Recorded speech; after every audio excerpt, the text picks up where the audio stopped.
When I was 16 years old, I lived with my mom, my stepdad, and my younger sister in a small town in rural Tennessee.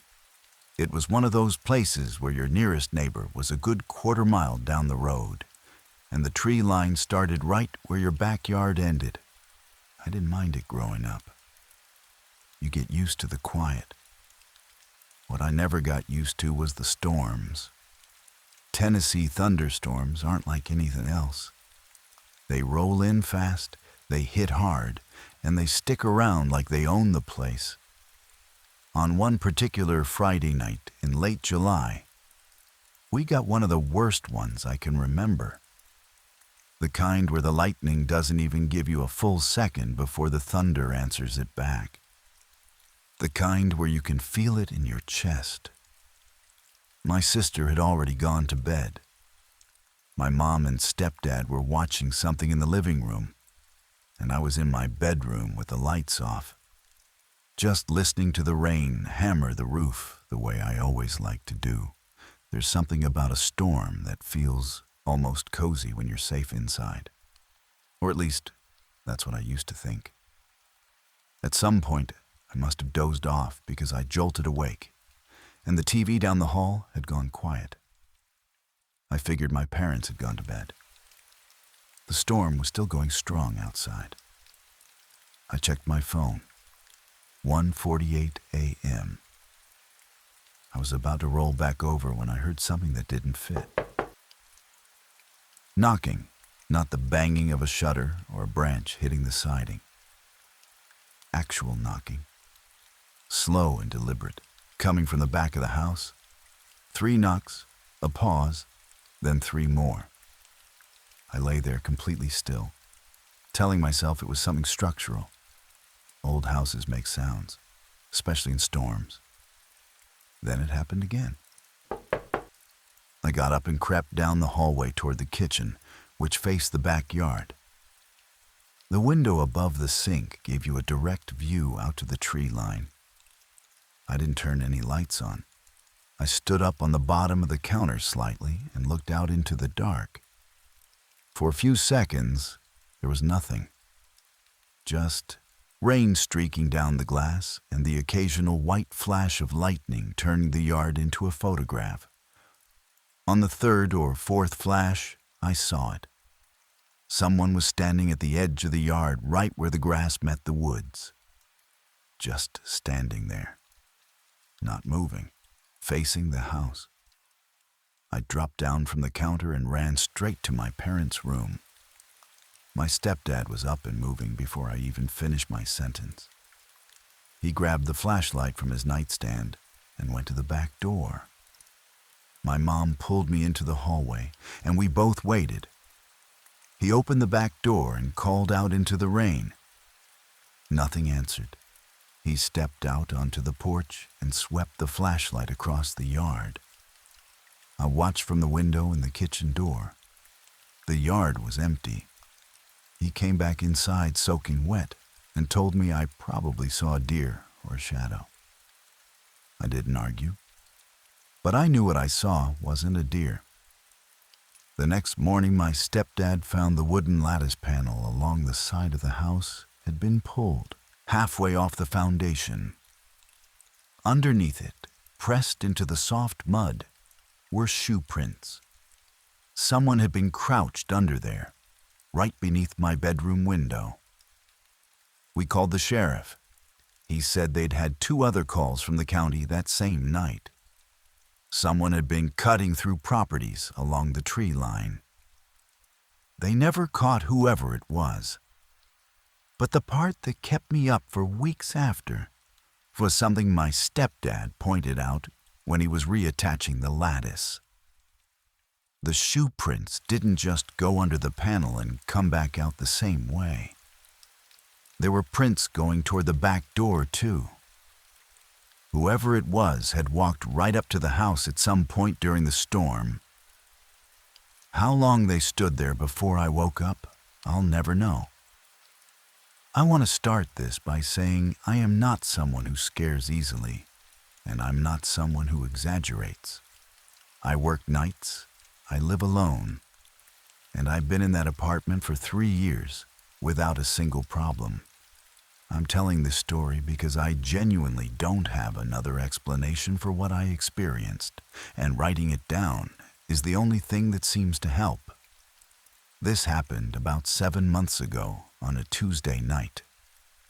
I had just gotten off a double shift and I came home around 11. A storm had been building all evening, and by the time I got back to my building, it had broken open completely. I was soaked just from the parking lot to the front door. My apartment is on the 2nd floor. It's a corner unit, which I always liked because you get windows on 2 sides.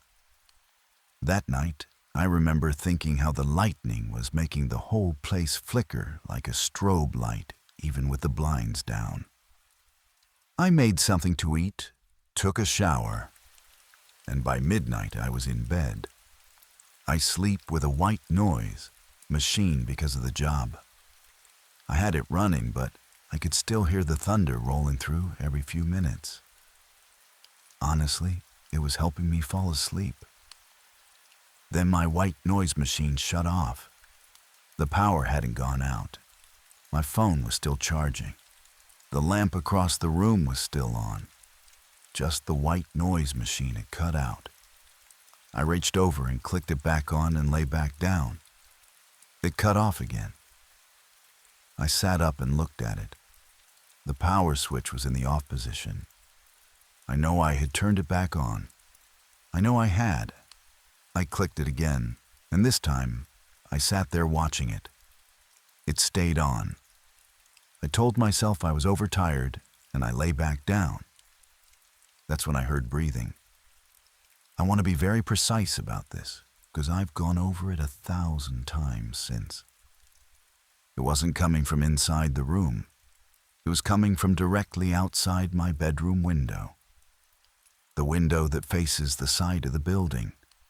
The 2nd floor window. It was slow, deliberate, in through the nose, out through the mouth, like someone was trying to keep themselves calm. I did not move. I lay there with every muscle in my body locked up tight, staring at the ceiling while lightning flashed against the blinds. I told myself it was the wind pushing through a gap somewhere. I told myself it was a pipe. I told myself anything. Then the breathing stopped, and I heard the faint but unmistakable sound of something sliding along the outside of the window screen. I grabbed my phone and called 911. I didn't say much. I just told them someone was outside my 2nd floor window and gave them my address. The dispatcher stayed on the line with me.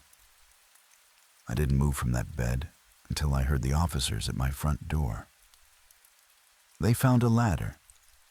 An aluminum extension ladder laid flat in the narrow strip of grass between my building and the fence line, tucked right below that window. It had been there long enough that the mud around it had settled.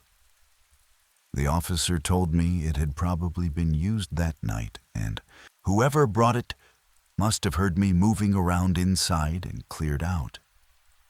The screen on my window had a clean horizontal cut along the bottom edge about 8 inches long. It had not been cut from the outside. The building manager confirmed it hadn't been cut during any prior maintenance. The officers filed a report and told me to keep my windows locked. I moved out 4 weeks later. I still sleep with the light on.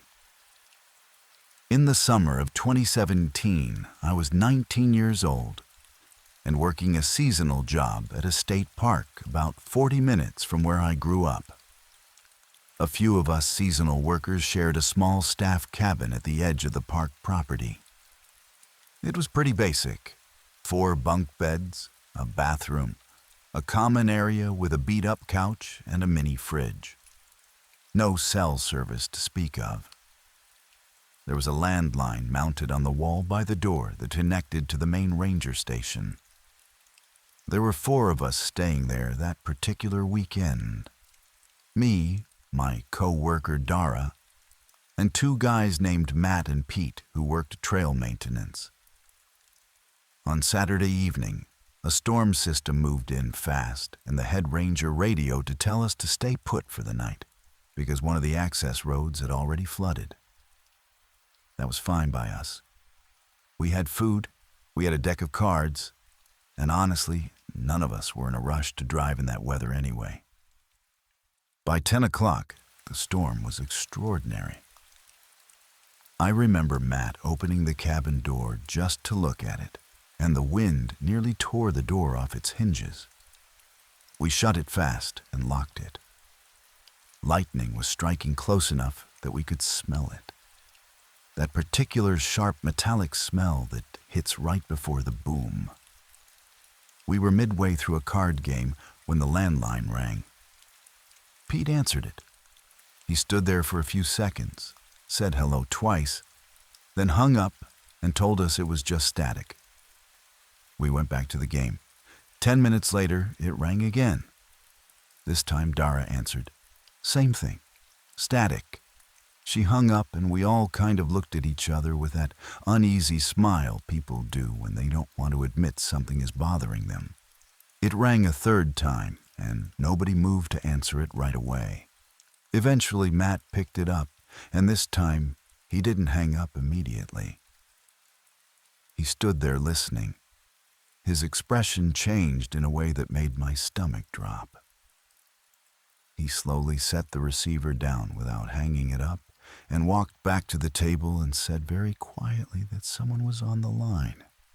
Not talking, just there, just breathing, and occasionally making a sound like they were moving around, like fabric rustling. We all stared at the phone. Matt said the sound was close. Not like someone calling from far away. Close like they were in the next room, or right outside. Pete picked up the receiver and slammed it down to hang it up. We sat in for maybe 2 seconds before a crack of lightning lit everything up, and it dropped below the window frame. All four of us saw it. We didn't disagree on that point then, and we still don't now. Matt grabbed the fire poker from beside the small wood stove. Pete picked up a flashlight. We woke up nobody because there was nobody to wake up. It was the four of us in that cabin. Nobody opened the door. We pushed the couch in front of it, and we sat together in that common area until the storm broke around 4 a.m. and the first gray light started coming in. When the head ranger arrived at 7 in the morning to check on us, and we told him what happened, his face did something I didn't expect. He didn't look skeptical. He looked tired. He told us the cabin had been broken into twice in the past 3 years. Both times during storms. Both times whoever it was had used the landline to call in from an external box on the side of the building to see if anyone picked up, to check if anyone was inside. Both previous times, nobody had been there to answer.